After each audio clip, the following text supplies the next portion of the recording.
Hey, what's up everybody? It's Lids, and we're back for some more Gwent, and today we're playing more of the Switcheroo seasonal event, which is an alternate game mode in which after both players have taken their turns, we will switch hands. Today we are playing a deck that is very strong in Standard, but also can work in this event, so let's go give it a look. So today we'll be playing a Monster's Overwhelming Hunger Vi deck, and the idea is about as simple as it gets. Play Vi as often as possible, and consume Vi as much as possible. Once you've consumed Vi, it'll go back into your deck and get stronger, and then you re-summon Vi, consume Vi, rinse, repeat, over and over again. Vi gets stronger, all the cards that consume Vi get stronger, and that is the source of all of your points. We do also have Haunt, so you can use that to help set up some additional consuming cards to make it easier to trigger all that Death Wish on Vi. Also, of course, you can use your leader ability to do that. And otherwise, it's mostly cards that tutor Vi or summon Vi in some way, shape, or form. So, including Last Wish. But the idea of this deck is that, obviously, this is a deck that works well in Standard. But in this event, where our opponent is taking our hand half the time, they're gonna steal many of our tutors, yes. However, because Vi goes back into our deck, they're not going to have the key card that this whole deck is built around. Sure, they'll be able to play cards from their deck as well, but Vi, over time, should still become a much bigger card, and because round 1 tends to go the full length in this event, that means a really short round 2 and or round 3 works really well for huge point slams that require little to no setup, and because we'll do all of our setup for Vi in round 1 and increase its base power in doing so, we just drop Vi down in round 2 and don't really need to do much of any setup there, because having a 10, 13 point card is oftentimes going to be enough to win the round when there's only 3 cards to be played and your opponent probably can't match that huge Vi point slam. The other thing worth considering is that although your opponent may take some of your tutors, making Vi theoretically weaker than it would otherwise be in Standard, first of all, that's the case for basically every deck in this event, so that isn't really a reason not to play Vi here. There is, however, one aspect in this event that makes playing Vi easier. That is that because we know what cards our opponent is going to have, because after we're done using this hand, we're going to pass it over to our opponent, and this hand doesn't have any control in it, that means that when they have this hand, they have no way of shutting down Vi. So, normally in Standard, whenever you're playing Vi, you want to immediately consume it so your opponent doesn't have any opportunity to lock or banish it, otherwise your entire deck falls apart. However, because not only do we know what cards our opponent will have, we are giving our opponent a bunch of cards in this event, and making sure that they can't counter Vi, it is significantly safer in this event to leave Vi on the board unconsumed than it would be in Standard or any other event. Just be especially careful turn 1 if you're on blue coin, because obviously you don't know what your opponent has yet, and there's a chance that they do have some lock or banishment. So if you are going to take the risk of leaving Vi on the board, then at least make sure you have a general sense of what cards your opponent has before you do so. So there's a look at the deck, and like I said, it is extremely simple. Play Vi, consume Vi, rinse, repeat. The real strength of the deck in this event in particular is that because there tends to be a minimum length round 2 and or round 3, that makes big point slams like Vi particularly effective. So let's go see it in action. Alright, so going up against Scoia'tael here, and they'll go first.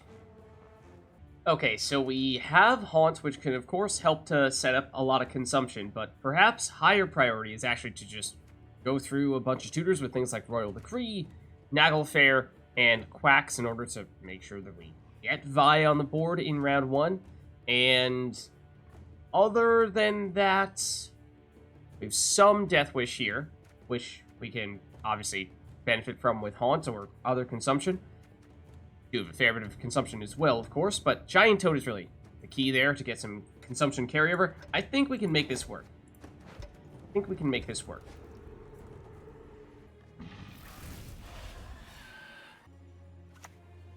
Okay, we'll start with Elias and destroy this 5 power gen. That's actually not a great sacrifice. And so I think we'll probably lead off with Naglfar. I think that is the strongest of our tutors. And it does mean they might play Haunt, but I think we can live with that if they do choose to go that route. And it just means if they do choose to go that route, then suddenly we have access to another tutor or 2 on our next turn. So let's go Naglfar here. And I think we go directly for the Vi here.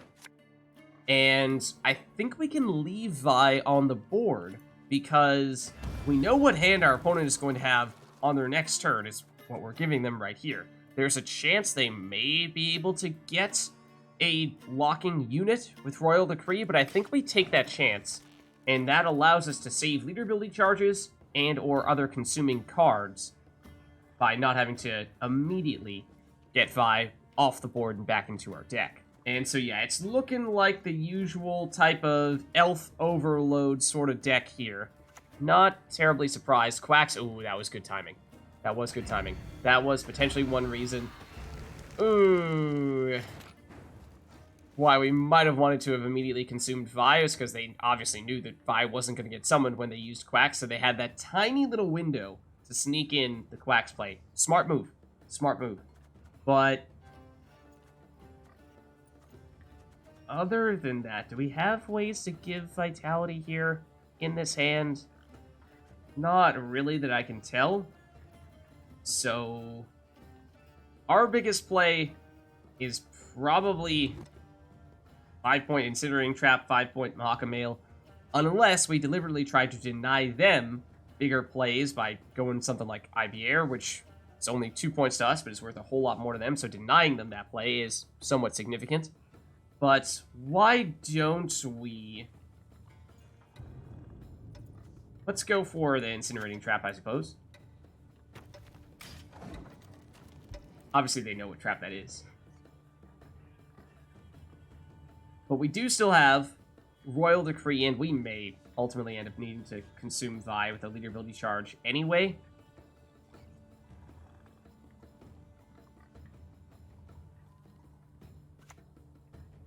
They'll go ahead and Dryad, which will get destroyed by the trap that we played. And yeah, I think we probably do need to consume Vi, use Royal Decree. Obviously, that would have meant that if we had consumed Vi, or technically it's not consumed, but you know what I mean, use leader ability charge on our previous turn, then they wouldn't have been able to use Quacks and avoid summoning out Vi, but then they would have just used Royal Decree and we wouldn't have this, so, you know, the net result is actually not all that different, but we do need to do this. And once again, get Vi out here.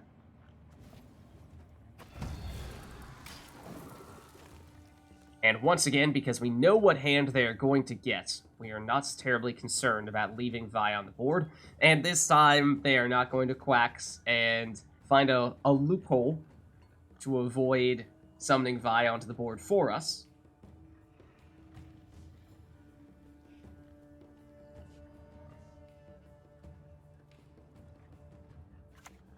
Okay, they'll go to Lokke. Oh, we really wanted that. We really wanted that. Because that was going to be our way to guarantee that we drew into Vi, either at the start of round 2 or at the start of round 3. So they may not realize how big a deal that was that they just took that away from us, because that is one of, if not our best consistency tool.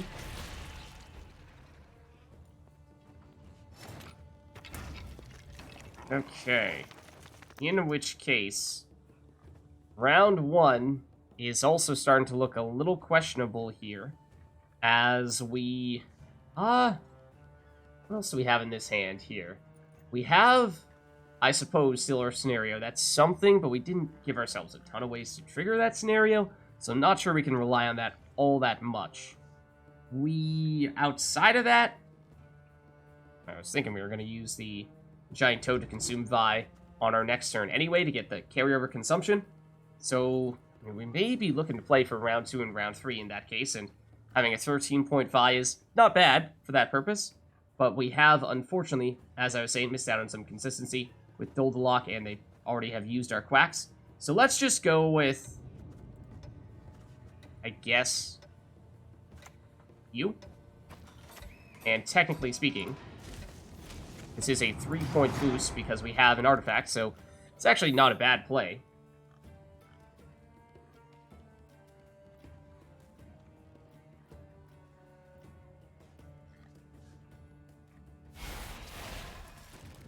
And there is them activating Lokke, so they will draw into their biggest card at the start of round 2, and not sure how significant of a factor that really is for them, but okay.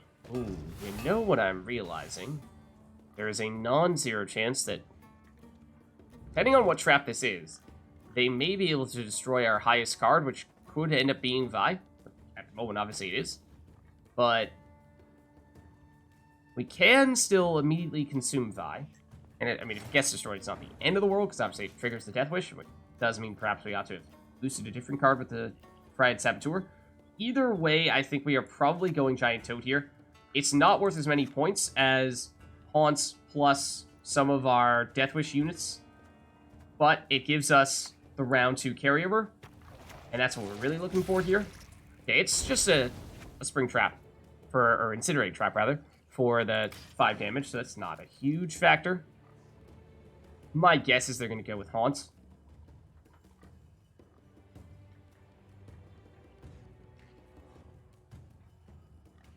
Because that is the best in this round, but we have basically determined that we are now playing for round 2 and round 3, less so for round 1, which is why we opted for the Giant Toad. Yeah, it's not a shock to see them go that route. And so what we would like to do now is probably... Scoia'tael is the highest point play here, so we'll use that.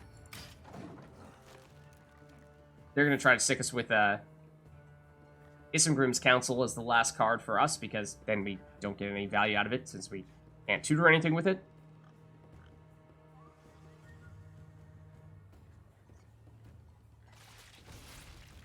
Okay, they're consuming just to create space, which is perhaps a small factor. Okay, fortunately, they're playing Isengrim's Council. I mean, I suppose we could have used it to brick their hand. There's a possibility. But it was of no direct value to us, so we were not exactly in a rush to play it. And by them playing this, they've allowed us to play those other cards, which are actually worth something to us. But as I was saying, I mean, that at the end of the day, is probably not much of a factor, because we are no longer playing for round 1. Nightwraith is worth the most points for us, and would have been the best Death Wish unit for them to have to set up with Haunt, so that's why we play that.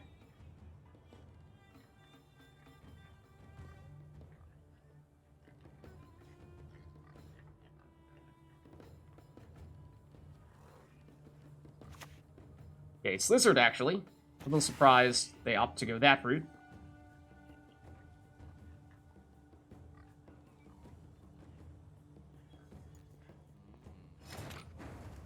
Now, Elven Scribe is the best card we have remaining in this hand. We don't control a Dryad, do we?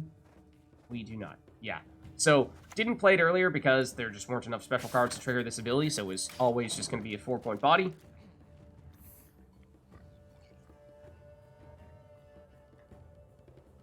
And we now have the choice of consuming this Nightwraith and getting a few more points out of that by playing the Slyzard, or we can go Archespore and just not consume them, and it's not worth quite as much. We could, but we should not play Archespore and use Lead Ability Charge to consume it for the thinning. Don't do that. We need this for a future round. So yeah, as I was saying, they have a 20-point lead here. We are not catching them. We don't really have any intention to catch them. But I suppose... a little surprised they're at least giving us the opportunity to do that consumption there.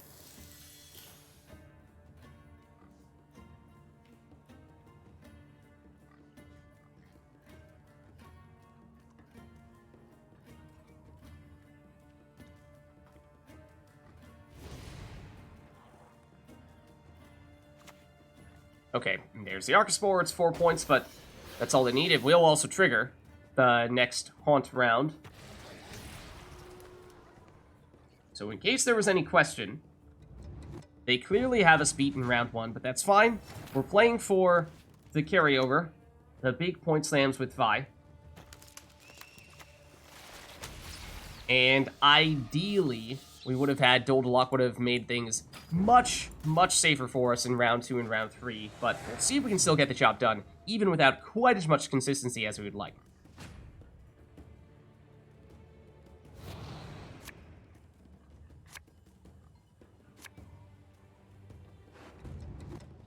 Because we did guarantee that we would draw into Alzur's Double Cross at the start of this round when we played Naglfar in the beginning of round 1. So this gives us Vi, and we will automatically consume Vi immediately because we played one of our giant toads in round 1.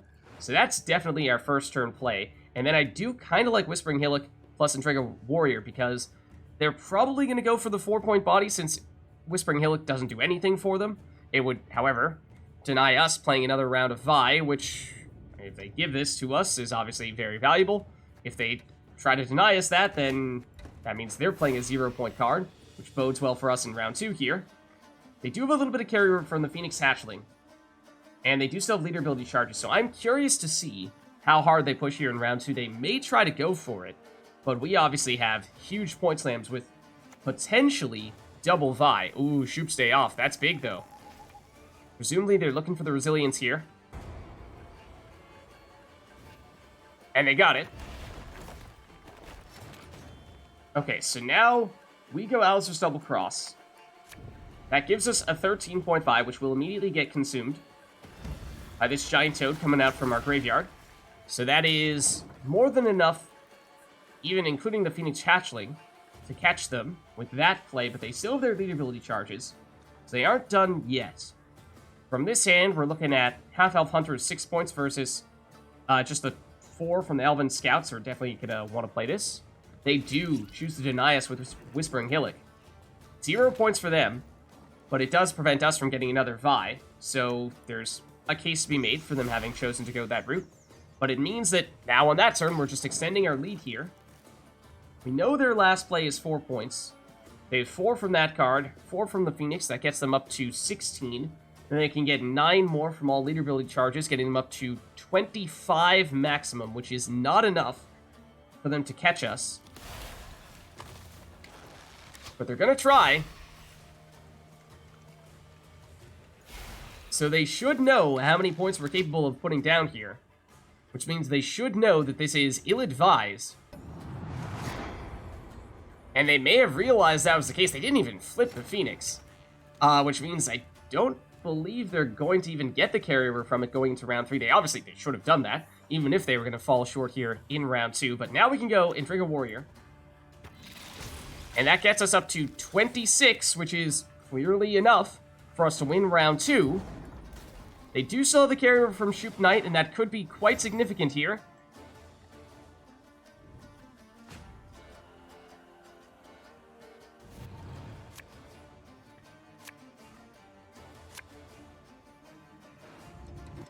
Because now for us, it is all about the Vi. We have it directly in hand for 16 points. We could potentially use Last Wish as a way to tutor ourselves into a Vi, but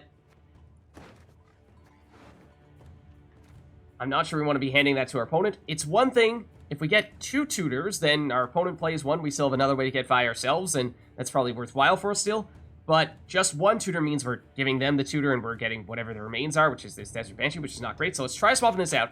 If it's a tutor, we keep them both. If it's not, then we swap out Last Wish. Okay, so now I think we go Vi. And theoretically, it is possible, if we were to leave it on the board, that they could mess with it a bit. So I'm wondering if we want to use a leader ability charge to consume it right off the bat, or if we just leave it out there. I think we might need to just leave it out there. So it's 16 points, which is much bigger than their 18-point Shoop Knight, but of course, we still have to see what they have left in hand. Okay, Sanriel to boost our Vi. Okay, maybe they are forfeiting here, functionally, realizing that, sure, they can damage us, they can boost their Shoop Knight, but I don't think that's going to be sufficient. It's 6 points versus 5 points of damage, so let's go for the 6 points here.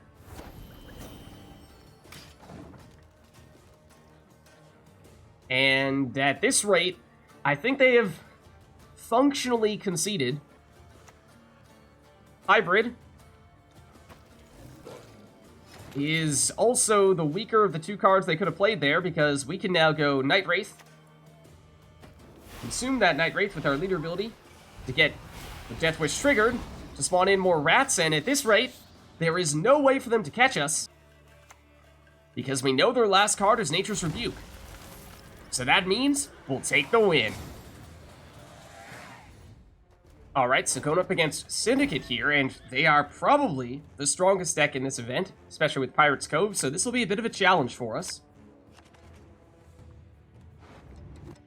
Okay, and so I think the name of the game here is to let them win round 1. They're probably going to outscore us there, but then use our carryover from having a big Vi in round 2 and round 3. So Haunt first is nice to set up the consumption, but I think we probably still need to prioritize things like Alzur's Double Cross to get Vi on the board, and Royal Decree, because those are more likely cards for our opponent to play. So in that case, let's dump Nightwraith. Naglfar, okay, we're getting more tutors for Vi, so that's probably fine. We'll dump Bridge Troll as well. Giant Toad could give us some consuming carryover, so that is nice. MK. So they're going to go, presumably, all coin generation, then just use their leader ability to get a Sea Jackal, giving them the only way to convert those coins into points. We won't have that Sea Jackal, so that means a bunch of their cards are going to be worthwhile for them, but worth 0 or maybe even negative points for us. So let's go. It's our most powerful tutor is probably Royal Decree. Arguably Naglfar. I guess we go Naglfar first. I guess we use that to get Oneiro in order to get Vi. And we know that we're about to hand them this hand, and it does not have any control options for them to get rid of Vi unless they can use Royal Decree to get a locking unit, which I'm skeptical that they would have. Because, yeah, I'm pretty sure everything we see here is going to be centered around generating coins. It is Alzur's Double Cross, though. That was, ooh, with the Scoundrel. Decent option. I mean, they're probably going to summon a Death Wish unit. Oh, not the Giant Toad, though. I mean, technically, if you destroy it, it will still come out in this round rather than in round 2 or round 3, so it does actually give us the potential for some free consumption. So I suppose it could have been worse. As for what we would like to play here, I think the answer is almost without question the Witchfinder, just for the 7-point body, and it is useful for them as well. Witchfinder plus the Scoundrel is obviously an amazing combo. So I think we dump this over here and deny them the opportunity to play that.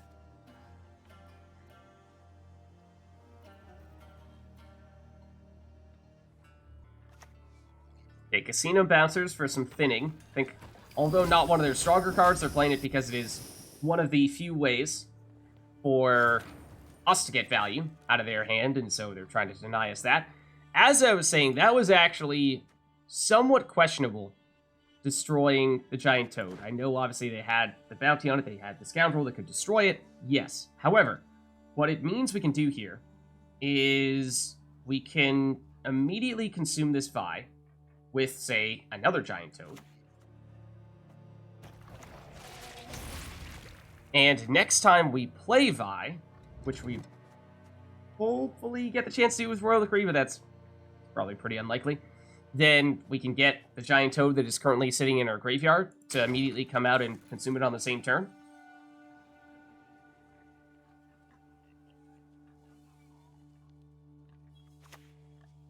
Okay, Royal Decree, yeah. It's the card we wanted. It's the best card for them, so not terribly surprising to see them play it. They probably have Devotion. Yeah, they do. They will get at the boat, and so at this point, we are running low on the cards that do things for us. Tax Collector is probably the best option for us, though. 4 points, and it generates coins! Now, at this point, this is probably where, as I was saying, we draw the line a little bit and say that we don't really have any plans of winning round 1. They committed a leader ability charge, which is actually significant, because they only have 2 leader ability charges, so by using that now in round 1, they honestly may not have needed it, but it means that they can't use a leader ability charge in both round 2 and round 3, which means if we can get that carryover from Vi, then we may have a way to still win round 2 and round 3, which is what we're probably looking to go for here. So at this rate, we could play Archespore, and it would summon out this Giant Toad and get the other Archespore.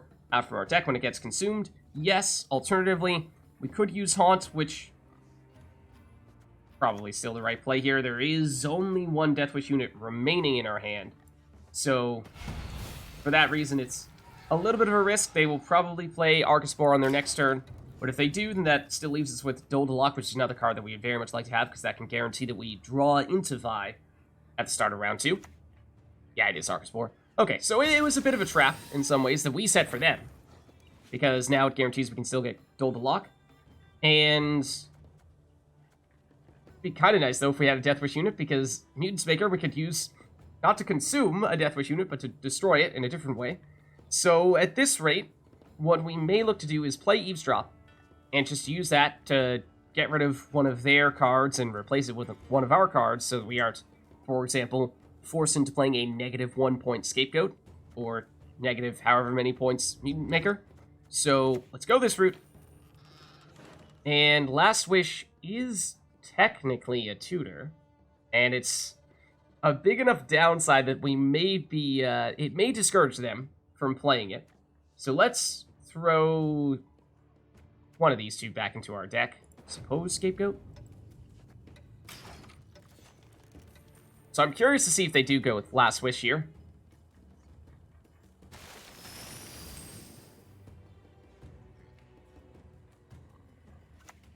They do. They'll try it out. They'll get an Eavesdrop as well.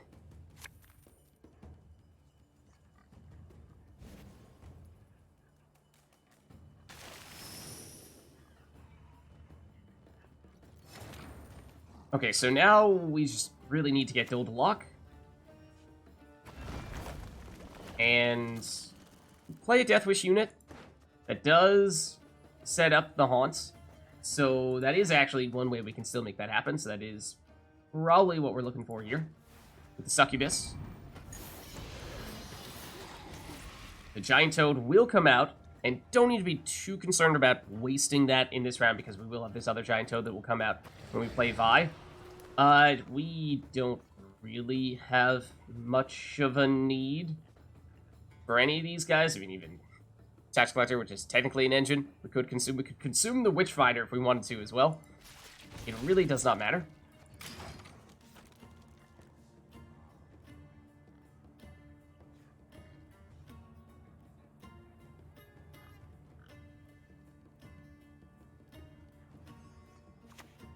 Okay, they're gonna go Slyzard.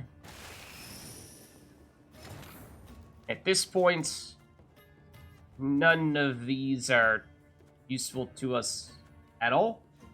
So it really doesn't matter. We'd prefer not to play Mutants Maker, but sure, we'll Swindle.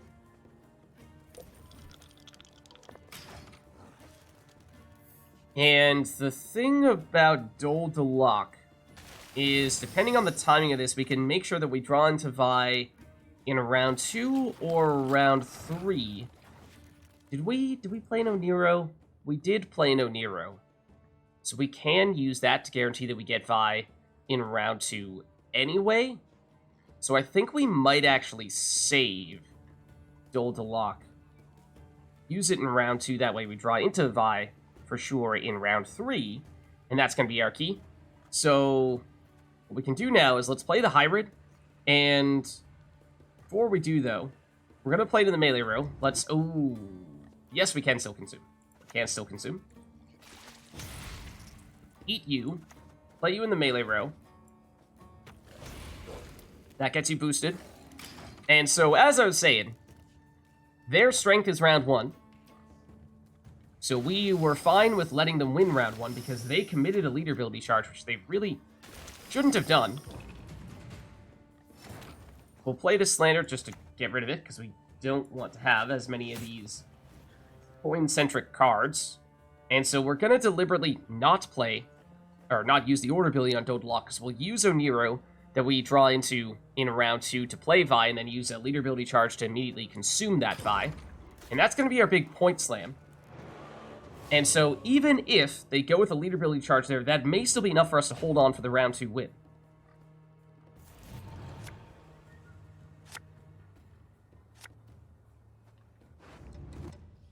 Okay, and then other than the Oneiromancy that we were expecting, we have a 4-point Desert Banshee and a 4-point Archespore.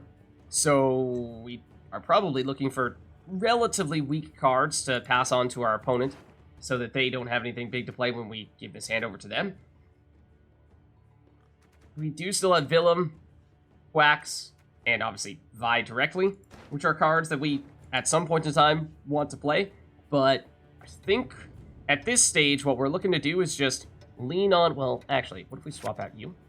Okay, well, let's not risk drawing into something else. I was going to say maybe a different Deathwish unit, one that we can still benefit from, because, ooh, that is going to give them thinning. That's actually huge. That is actually... may have just won them the game, because our key thing here was going to be that we had a big points land with Vi.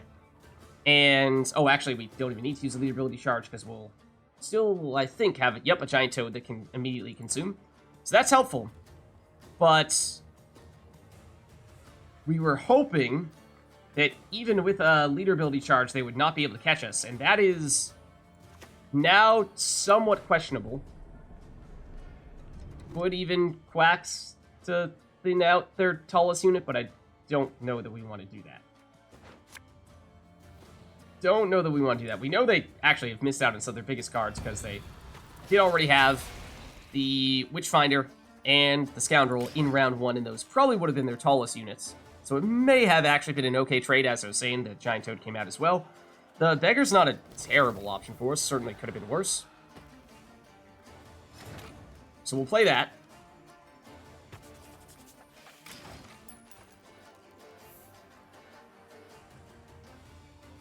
Desert Banshee is worth 4 points, which is also could be worse. The question now becomes, do they use a leaderability charge and try to win in round 2? They are going all in. They are going all in. So this is going to be very interesting. We may still be able to catch them here. We used Old Lock. That gives us a 2 more points, and it does put, at least in theory, Vi back at the top of our deck to set us up for the next round. Then we go Desert Banshee here. That's 4 points, which is almost enough. We have some leaderability charges remaining, so we can use one to consume a unit and get a few more points. Like so. And that means we've caught them in round 2, and they have already used every leaderability charge, so they no longer can use things to turn those coins into points in all likelihood, which means we have a huge advantage going to this last round.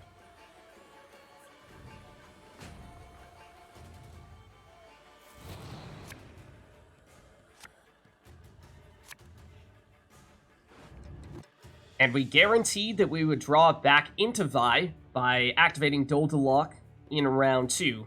Nightwraith is a decent card, and one that perhaps we'd rather our opponent not play, but getting rid of 2 of them might be a little bit tricky.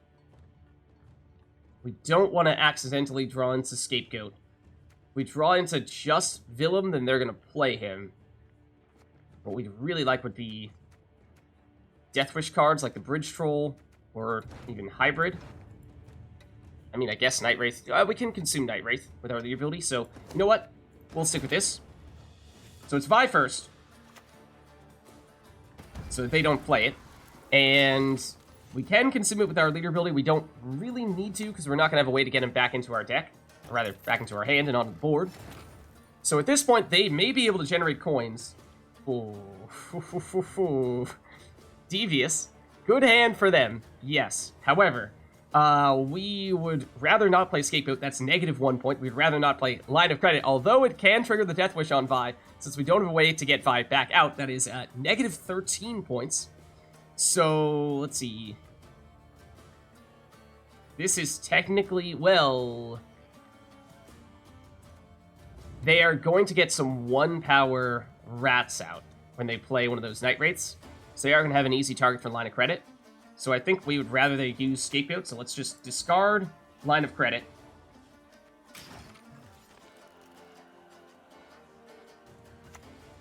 There's the Nightwraith. There are the rats. But we can play the other Nightwraith. We can consume said Nightwraith. with our leader ability, getting us even more rats and giving us a large lead here, and they may be able to generate more coins, but they don't have any way to use those coins because they already used their leader ability charges, and that means we just beat the strongest deck in this event. Alright, so going up against Scoia'tael here, and we'll go first. Okay, and so we have Haunt, which can of course set up a whole bunch of consumption, but perhaps more importantly, we have ways to get Vi out, including Alzur's Double Cross, Quacks, Naglfar, and we have some consumers, Giant Toad being the most significant of them, because this is sort of a consuming carryover card, so that is nice. Not a lot of Death Wish here, outside of, obviously, the Vi that we are intending to get down here. So that means not a ton of setup for Haunt, which may not be the worst thing in the world, to tell you the truth.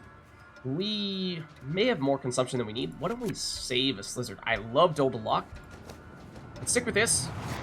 I think our top priority is to get Vi down first, and we're going to bet a little bit that they don't have Lock, I think, or Heatwave. I think it's fairly uncommon in this event, and that means that if we're betting they don't have that, we can deliberately play Vi and not consume Vi right off the bat, so that way we can either use our Curse Scroll to get one of our consuming cards when we get their hand, or we can wait until we get this hand back and then obviously consume with something like Giant Toad.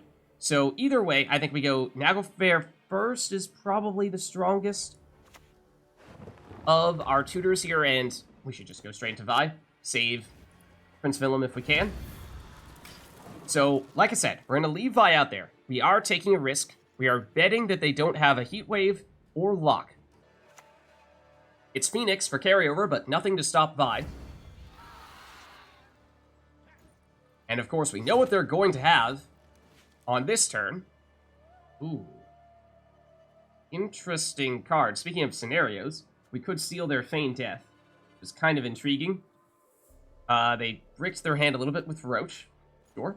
So, Shoop Stay Off does not work for us. They probably are going to try to trap us with Shoop, force us into playing this on our last turn. So, this is the card that is worth the least to us, along with, technically, Ysengrim's Council as well. So, probably going to want to go Curse Scroll and swap out Shoop Stay Off with one of our consuming cards. I think that is probably the plan. So let's do that. You could still make the case for waiting to do this. I'd even go Oneiromancy. Put you back and use Oneiromancy to get one of those consumers. Go for one that's immediate with the Endrega Warrior. That way, obviously Oneiromancy is a valuable tutor, but we get the Echoed Copy, which means we have a reliable tutor for round 2 as well. Okay, they'll go with Quacks. I'm curious which road they go. They do go melee. I would argue big mistake, because you just gave us a free Vi tutor. I mean, we were going to do it ourselves at some point, yes, but I will take the invitation. And now, again, Haunt is nice to set up the consumption, but we actually don't need that so much right now, because there's not a ton of Death Wish that we have that we're planning to play, and we could instead... Ooh... We could leader ability charge to consume Vi, and then summon Vi back out with Alzur's Double Cross. That is technically the most direct points. But it begs the question, do we think they're going to use Alzur's Double Cross on their next turn? They may very well do that. Otherwise, we're feeling a little clever. We could use Giant Toad for the carryover consumption instead. Consume Vi, and next turn, hopefully still get Alzur's Double Cross when we have this hand. That's a bit of a risk. I think...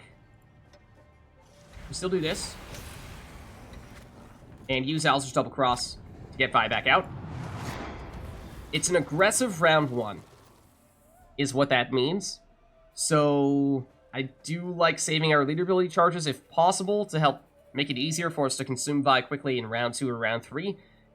Given how we used one in round 1, it means we are probably now making the push for the round 1 win. Okay, Feigned Death, not terribly surprising to see them play that. Of course, they have some non-elves, so not going to turn that into an engine. And at this point... how many special cards do we have remaining? Isengrim's Council is 1, Swallow 2, Sangreal 3. Don't remember, we may have played all the special cards from our hand, given how we just used Alzur's Double Cross, so I'm not sure if we can realistically trigger this Elven Scribe, especially since, if we play it, our opponent is probably going to go out and make a point of using special cards as well. But I think that means we're just playing whatever the highest card is here, and I mean, we could try to deny them the elves to prevent the Feigned Death triggers. I guess there's something to be said for that. Yeah. Elven Scribe has 2 fewer points than Sangreal, but maybe the fact that it denies them the last proc, may deny them the last proc of Feigned Death, they could still potentially get an elf with Isengrim's Council, then that is worth 6 points, that waylay. So if we can deny them that, then that more than makes up for the 2 points sacrifice we made here. A Giant Toad. That is what we want to play next time we have that hand. There is still, I believe, one more in that hand. That there is. And so this gives us the consuming carryover, since next time we play a card that has Death Wish, it will immediately get consumed by this Giant Toad, so if we draw back into Vi, we can not have to worry about expending a Leader Ability charge, which, especially after having used one in round 1, will likely be an important factor. So let's make sure that we get this out here. It's not worth the most points in round 1. We are looking decent, though, as things currently stand. Obviously, they have some points they will get rather quickly from the remaining chapters of Feigned Death. If they do get the chance to trigger both of them, they will definitely look to trigger one chapter now. What we really want them to do is use Isengrim's Council, because then that's one of the potential ways to make it happen. Oh, I mean, sure, if you want to play Roach, that's fine. Because they have 2 elves remaining, or 2 potential ways to get elves. One was Isengrim's Council. We didn't want to have to play that, because that was going to be worth 0 points to us, right? We don't have any. I don't think we have any Dryads or Dwarves in our deck. Pretty sure that's not the case. But we can still play the Vernoseal's Commando, which is 3 points. It's not amazing. It's, again, worth less than, say, a Sangreal would be. But it denies them getting that waylay, so it may still be worth doing, just to limit their potential. And we'd rather do that than limit it with Isengrim's Council, because this is 0 points for us. And I suppose they really don't want to play Isengrim's Council anytime soon, because they know this is 0 points for us, so they're going to try to force us into playing this on our last turn.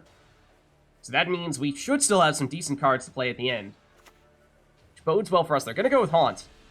There's only 1 Death Wish card remaining in that hand, so we will perhaps look to play it now to prevent them from getting any additional value out of that. That 1 Death Wish card is Archespore, so we probably do that. I mean, technically, the most valuable card to us right now is Lokke, because this can give us an automatic way of getting Vi back on the top of our deck. That is actually really important. So how concerned are we about them triggering Haunts? I mean, let's go Archespore. We definitely want to play Lokke next time we have this hand, because that is one of our keys to setting up round 2 or round 3. We do have the Oneiromancy, which will help us a lot in round 2, having that to tutor in Vi.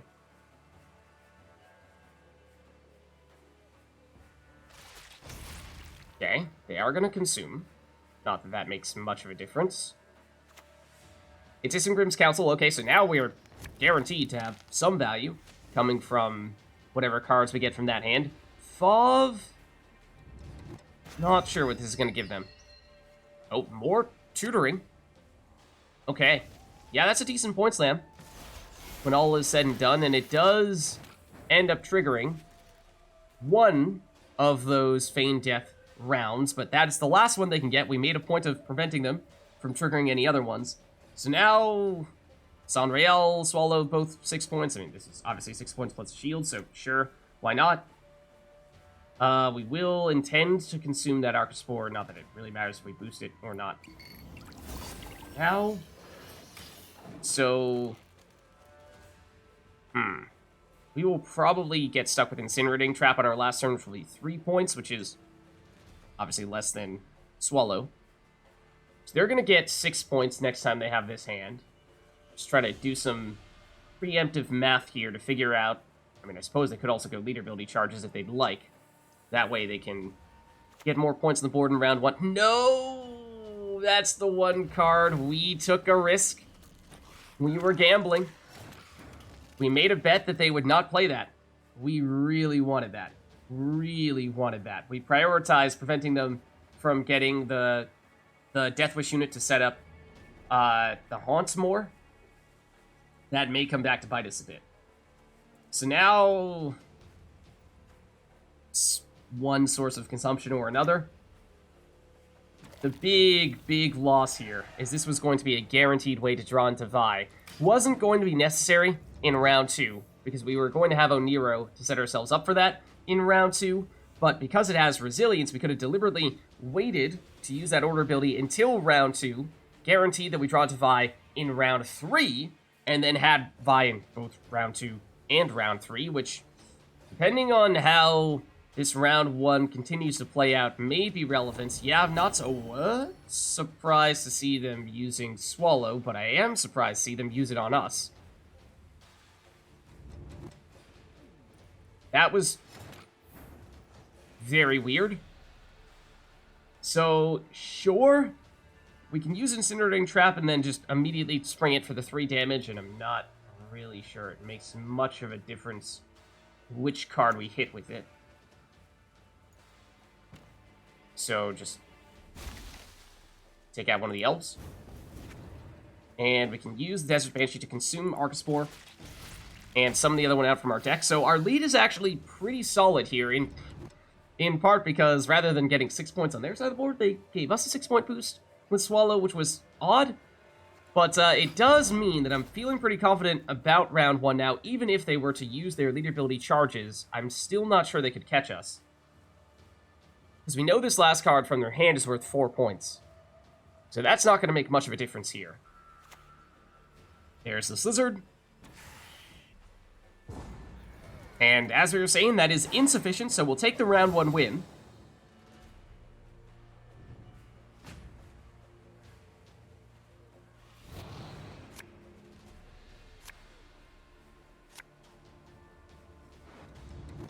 And we have Oneiro, which is definitely the card that we are going to play on our first turn to play Vi.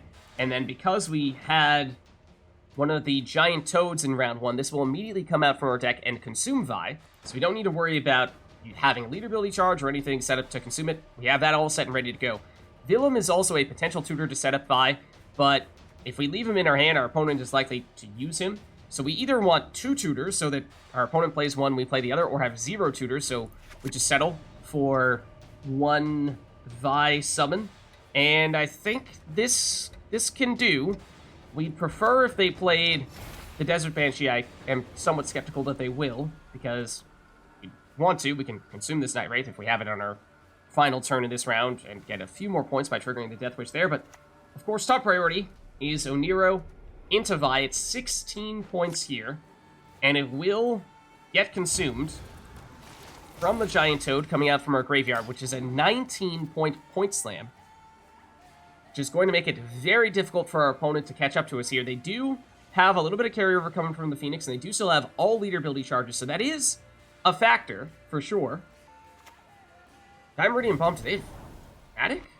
No, they don't. So that's not a great play for them. And then Elven Scout is 4 points. Mahakamail is 5 points, so we'll take the Mahakamail. They aren't going to have any ways to trigger a trap with the Elven Scout, so it's going to be 4 points for them, too. So the right play for them here is to use the Nightwraith, because if they don't, then we can consume the Nightwraith and trigger that Death Wish and get some additional rats spawned in, giving us some additional points. Yeah, they play Desert Banshee, so that is also a misplay. And it means that we are probably going all in. Because we know they have a 4-point body. 4 points from the Elven Scout. That gets them to 8. 4 points from the Phoenix. That gets them to 12. Then 9 points from all the Elven Deadeyes. That gets them to 21, which means, I mean, technically, we don't even need to use a leader ability charge here. It would not seem.